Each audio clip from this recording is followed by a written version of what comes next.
Un chien qui court après les vélos ne fait pas ça pour embêter son maître. Il répète un réflexe que personne ne lui a jamais appris à calmer. Ce comportement peut être dangereux, non seulement pour le chien, mais aussi pour les cyclistes. La plupart des maîtres pensent que leur chien court après les vélos parce qu'il est trop énergique ou qu'il aime la poursuite, mais en réalité, c'est souvent parce qu'il a développé une association entre les vélos et la liberté. Lorsqu'un chien voit un vélo, il peut ressentir un sentiment d'excitation et de curiosité, ce qui le pousse à courir après. Ce comportement peut être corrigé avec de la patience et de la persévérance. Il est essentiel de comprendre que le chien ne court pas après les vélos parce qu'il est désobéissant, mais parce qu'il a développé une habitude. Pour corriger ce comportement, il faut commencer par identifier les déclencheurs, c'est-à-dire les choses qui provoquent ce comportement. Dans ce cas, le déclencheur est le vélo. Une fois que vous avez identifié le déclencheur, vous pouvez commencer à travailler sur une stratégie pour le corriger. Lorsque vous êtes en promenade avec votre chien et que vous voyez un vélo approcher, il est essentiel de rester calme et de ne pas réagir de manière excessive. Si vous commencez à crier ou à tirer sur la laisse, vous allez renforcer le comportement de votre chien et le rendre encore plus excité.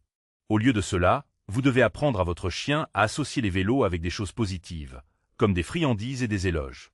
Vous pouvez commencer par présenter des vélos à votre chien dans un environnement contrôlé, comme un parc ou un endroit calme, et lui donner des friandises et des éloges lorsqu'il reste calme. La formation « Dressez votre chien en 15 minutes par jour » peut vous aider à enseigner les ordres de base et à corriger les mauvais comportements, comme le fait de courir après les vélos. Cette formation vous permettra de construire une vraie complicité avec votre chien, que ce soit avec un chiot ou un chien adulte. Vous pourrez apprendre à votre chien à marcher en laisse sans tirer, à rappeler et à construire une relation solide et équilibrée. Un lien vers cette formation se trouve en description. Lorsque vous travaillez sur la correction de ce comportement, il est essentiel d'être patient et de ne pas vous décourager si vous ne voyez pas des résultats immédiats. Il faut du temps et de la persévérance pour changer un comportement. Vous devez également vous assurer de renforcer les bons comportements et de ne pas récompenser les mauvais comportements. Si vous voyez que votre chien commence à courir après un vélo, il est essentiel de l'arrêter immédiatement et de le ramener à votre côté. Il est également important de vous assurer que votre chien est bien socialisé et qu'il est exposé à différents types de vélos et de cyclistes. Cela l'aidera à comprendre que les vélos ne sont pas une menace et qu'il n'a pas besoin de les poursuivre. Vous pouvez également essayer de distraire votre chien avec des jeux ou des activités lorsqu'il voit un vélo, pour l'aider à se concentrer sur autre chose. La formation « Dressez votre chien en 15 minutes par jour » a déjà aidé de nombreux propriétaires de chiens à corriger des comportements problématiques, comme le fait de courir après les vélos. Les résultats sont spectaculaires, avec des chiens qui apprennent à marcher en laisse sans tirer et à rappeler en quelques semaines seulement.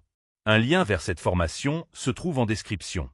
En résumé, pour corriger le comportement de votre chien qui court après les vélos, vous devez identifier les déclencheurs, apprendre à votre chien à associer les vélos avec des choses positives et renforcer les bons comportements.